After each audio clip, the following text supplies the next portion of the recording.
નમસ્કાર, ધ બરોડરમાં આપનું સ્વાગત છે. વડોદરામાં કે જે હાર્ડકોર ભાજપનું ગઢ કહેવાય છે, તેમાં રાષ્ટ્રીય ઉપાધ્યક્ષ કક્ષાના નેતા પૂર્વ મેયર જ્યોતિબેન પંડ્યાએ ગઈકાલે પોતાના હૃદયની વાત પાર્ટી સમક્ષ મૂકી અને લોકતાંત્રિક ઢબે કહેવાતી ચાલતી ભાજપ આ રાષ્ટ્રીય કક્ષાના ઉપાધ્યક્ષને સસ્પેન્ડ કરી નાખ્યા. હવે જ્યારે આ પરિસ્થિતિ થઈ છે ત્યારે આજે જ અરવિંદ કેજરીવાલ મળવા આવી રહ્યા છે, જ્યોતિબેનને નહીં, વડોદરાવાસીઓને. અને એટલે જ હવે વાત વણસતી હોય એવી લાગે છે. વડોદરા માનો કે ન માનો ભાજપનો ગઢ રહ્યો છે, પરંતુ વડોદરામાંથી જ સૌથી પહેલી વાર આ પ્રકારના બળવાના સૂર બહાર આવ્યા છે, જે પોતાનામાં એક મોટી વાત છે. કારણ કે મોદી સાહેબ માટે વડોદરા તો પોતાનું ઘર જ છે, અને એ જ ઘરમાં જ્યારે ભાગલા પડે અને પ્રશ્નો ઊભા થાય, વાસણ ખખડે, ત્યારે શું થાય તે સમજવું રહ્યું. ચાલો સાંભળીએ શું કહ્યું જ્યોતિબેને. લોકશાહી છે અને હું જ્યારે રાજકીય ગતિવિધિમાં કામ કરતી વ્યક્તિ ગઈકાલે યોગાનું યોગ આવી વાત કરું એટલે એ લોકો બધા અહીંયા શહેરમાં આવ્યા છે એવું મેં જાણ્યું, તો સંપર્ક કર્યો મને. મારું મન કેસર્યું છે, તમને બધાને ખબર છે, અને કેસરિયાના દિશામાં જ આપણે બધા કામ કરતા હોય છે. વડોદરા શહેર હોય કે ભારત દેશ હોય, મોદી સાહેબ મારા આદર્શ છે. રાજકીય દૃષ્ટિકોણથી આખા દેશને એમનું વિકાસની રાજનીતિની વાત ગમે છે. ઇલેક્શન જ લડવું અને ફક્ત કોઈ એવી મોટી મારી કોઈ એવી એમ્બિશન જ છે એવું નથી, પણ at the same time Vadodara શહેરના હિતની વાત ક્યાંક ને ક્યાંક કરવી જોઈએ એ મારી એક ઝક હતી, અને એ મેં કાલે વાત કરી. અને આઈ થિંક ત્યાર પછી વધારે ને વધારે વડોદરાવાસીઓ મને સંપર્ક કરી રહ્યા છે, જોડાઈ રહ્યા છે, અને બધાના મનમાં બી જે હોય એ બધા પૂછપરછ બી વાતચીત કરે છે. પણ આઈ થિંક કે હું પોતે, અમે લોકોએ વડોદરાથી માંડીને આખા ગુજરાતમાં કેસરી મારી સખી નામની આખી વોટ્સએપ ગ્રુપ કરી હતી. આખા ગુજરાતના 41 જિલ્લામાં બહેનોએ અમે લોકોએ આવી રીતના વોટ્સએપ ગ્રુપમાં બધા એકબીજાના સાથે કનેક્ટેડ રહેતા હતા, અને એ કેસરિયું જ મન છે. એટલે સંપર્ક તો બધા કરે, એમાં કોઈ નવાઈ નથી. જ્યોતિબેનનું સ્ટેન્ડ શું? સંપર્ક કર્યો છે પણ બીજી કોઈ પાર્ટીમાં જોડાશે? હજી મેં એ બધું કોઈ નક્કી નથી કર્યું. It is too early to say anything. અત્યારે તો આ હજી તો કોડ ઓફ કન્ડક્ટ નથી આવ્યું, અને મેં કીધું ને મારું મન શું છે. આજે અરવિંદ કેજરીવાલ અહીંયા વડોદરા છે, બપોરે તમને સંપર્કમાં છે, કદાચ તો મળવાનું થાય એવું કંઈ પૂછ્યું?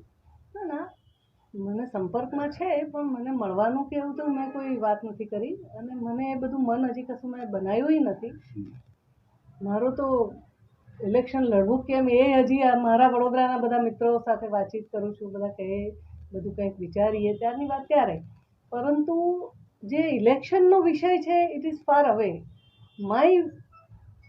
મારી જે મત છે એનો ગઈકાલે મેં કીધું ને આજે હું કહું છું કે વડોદરા વિકાસ ઝંખે છે. વડોદરાના નગરજનો ખૂબ અવેર નાગરિક છે, અને જાગૃત પણ છે, ને ડિસિપ્લિનાઇઝ છે. એટલા માટે ઘણીવાર એમ થાય કે કોઈએ અને રાજકીય પક્ષોમાં આવું થતું હોય છે કે કોઈ બૂમ પાડીને ચાલતી એમાં એકદમ સહેજ ઊંધી વાત કરે એટલે નખાઈ જાય. ને મને ખબર છે કે it is a political suicide in uprising such a big party.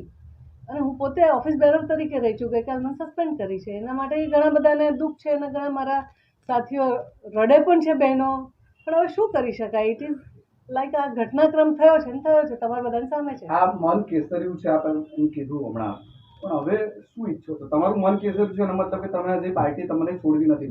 ભાજપે ભલે તમને સસ્પેન્ડ કર્યા હોય, હવે આ બેઠક પર એટલે પાર્ટી પુનઃ વિચારણા કરે એવું ઈચ્છો છો? આપ શું ઈચ્છો છો? મેં મારા મનની વાત ગઈકાલે કીધી કે યોગ્ય ઉમેદવારને ટિકિટ આપવી જોઈએ. વડોદરા શહેર પાસે અનેક છે. ચલો, મને તમે સસ્પેન્ડ કરી દીધી છે, આ તો મોદીજીની સીટ છે. મોદીજી સ્વયં આના સ્વામી, અને એના ડેવલપમેન્ટની વાત એમણે પોતે પણ કમિટમેન્ટ કરેલા છે. તો મોદી સાહેબ જેવું હોય તો પછી મને તમને વડોદરાવાસીઓને બીજું જોઈએ જ શું.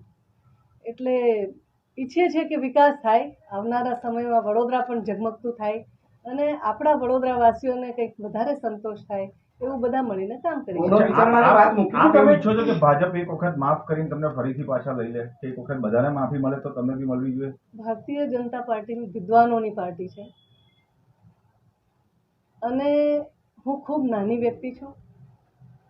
તમે બધા બરાબર છે આજે મારી સામે છો, પણ ઇટ્સ અ રૂટીન થિંગ કે એમાં બહુ કંઈ હરખ પદોડા થઈ જવાની જરૂર નથી મારે પણ એટલું મારું ચોક્કસ કમિટમેન્ટ છે અને કન્વિક્શન છે કે વડોદરા નીડ્સ અ ડેવલપમેન્ટ. જો મારાથી કંઈક થતું હશે તો હું ચોક્કસ એના માટે કરીશ અને મેં ખપી જવાની તૈયારી સાથે ગઈકાલનું સ્ટેપ લીધું and that is my commitment toward Vadodara. પણ જ્યોતિબેન, જે દિવસે ટિકિટ મળી તે દિવસે મોટી સંખ્યામાં કાર્યકરો રંજનબેનના ઘરે ગયા હતા, તમે પણ ગયા હતા, તમે એમને અભિનંદન રામનો પણ પટ્ટો આપ્યા. પહેરાયો છે મેં હા, પછી અને એવું મારા મનની ભાવના પણ મેં એમને કીધી હતી તે દિવસે કે જય શ્રી રામ, જય શ્રી તો રામ. પછી આટલા સાથે અભિનંદન આપ્યા, નાચ્યા, પછી એવું રાત્રે તો શું હું થયું? નાચી નથી. હું મહિલા તરીકે આજે પણ બહેનોને બધાને રિસ્પેક્ટ કરું છું. મહિલા એટલે આપણો તરીકે ઉત્સાહ હતો આપનો. મારા માટે બધું જ પાર્ટીનું બધું જ સ્વીકારે છે અને હું સમર્પિત ભાવથી કામ કરનારી કાર્યકર્તા ભાજપમાં રહી છું. અને જે મિનિટે મને એમ લાગ્યું કે હવે મારાથી આ નહીં થાય તે દિવસે મેં સામી છાતીએ બધાની સામે આવીને કીધું.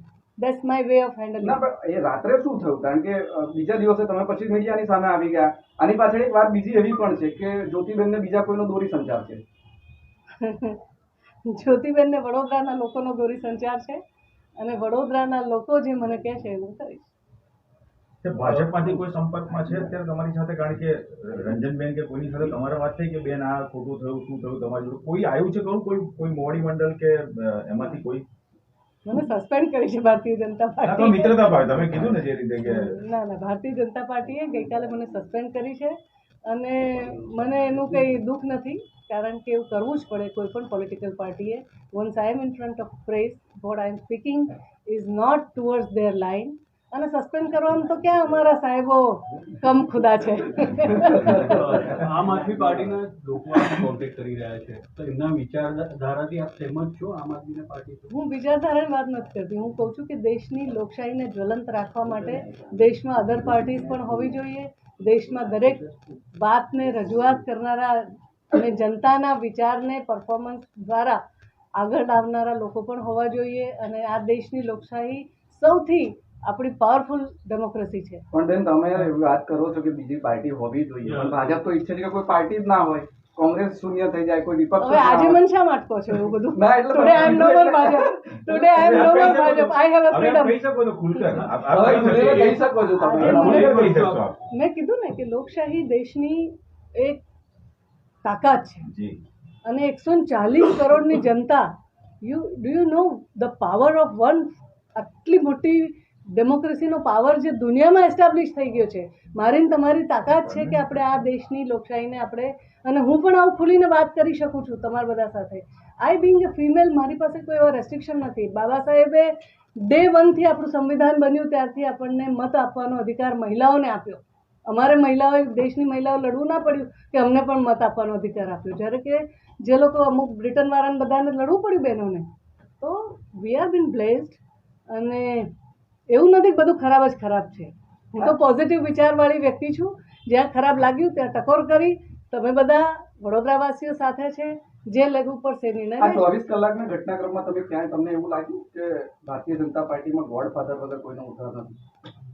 ભારતીય જનતા પાર્ટી વિશે વાત કરવી અત્યારે મારા માટે અસ્થાને છે. હું પાર્ટીમાં હવે નથી. હું સસ્પેન્ડેડ કાર્યકર્તા છું. એમનું તમે ત્યાં જઈને પૂછી લો. અચ્છા, અન્ય કોઈ રાજકીય પક્ષમાં જશો? હા કે નામાં ખાલી જવાબ આપી દો ને. મારું મન કેસર્યું છે ભાઈ. પણ અને અન્ય કોઈ હું રાજકીય- મરી જઈશ ને તો મને તમે બધા જે જીવતા હોય એ કેસરી ઓઢાડજો. જય શ્રી રામ. ઓકે. એક મિનિટ